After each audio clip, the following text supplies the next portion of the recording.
masa pemerintahan Presiden Susilo Bambang Yudhoyono atau SBY, periode kedua tahun 2009 sampai 2014 merupakan babak lanjutan dari agenda reformasi dan stabilisasi nasional. Berpasangan dengan Budiono sebagai wakil presiden, periode ini ditandai dengan pertumbuhan ekonomi yang stabil, namun diwarnai oleh berbagai dinamika politik yang cukup panas. Berikut adalah tinjauan mendalam mengenai kehidupan politik, ekonomi, dan sosial pada masa tersebut. 1. Kehidupan politik. Dinamika koalisi dan isu korupsi politik di periode kedua SBY cenderung lebih kompleks dibandingkan periode pertama.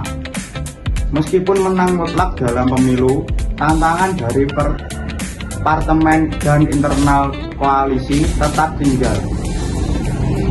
Sistem multipartai dan koalisi gemuk SBY membentuk koalisi Satgab, sekretariat gabungan, untuk merangkul banyak partai.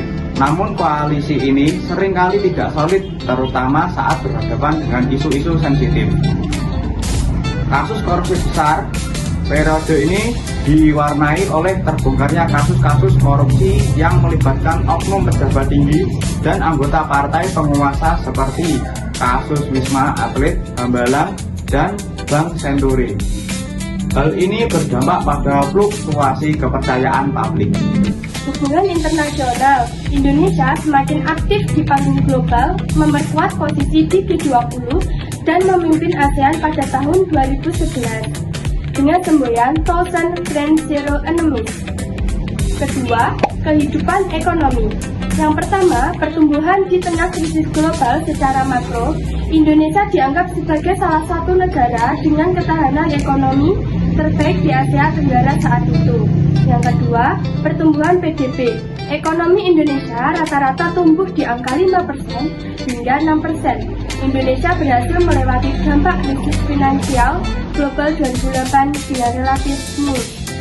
Masterplan Percepatan dan Perluasan Pembangunan Ekonomi Indonesia atau MP3EI untuk diluncurkan pada 2011 untuk mempercepat pembangunan infrastruktur melalui pembagian 6 koridor ekonomi dari Sumatera hingga Papua.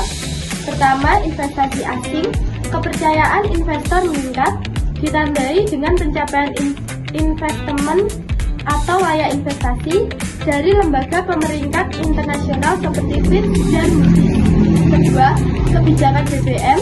Pemerintah melakukan beberapa kali penyesuaian harga BBM bersubsidi untuk menjaga kesehatan APBN yang seringkali memicu demonstrasi besar. 3. Kehidupan sosial, jaminan sosial, dan isu keberagaman. Fokus utama di bidang sosial adalah penguatan jaring pengaman sosial bagi masyarakat kurang mampu. Transformasi jaminan sosial atau BPJS, salah satu warisan terbesar adalah pengesahan UU BPJS yang mulai beroperasi di akhir masa jabatan beliau atau di 2014, mencakup jaminan kesehatan dan ketenagakerjaan bagi seluruh rakyat.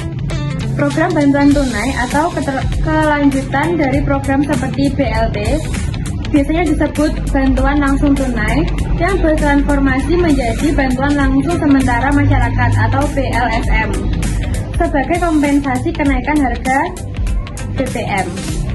Pendidikan, anggaran pendidikan sebesar 20% dari APBN dipertahankan dengan penguatan program sertifikasi guru dan peningkatan dana BOS, bantuan operasional sekolah.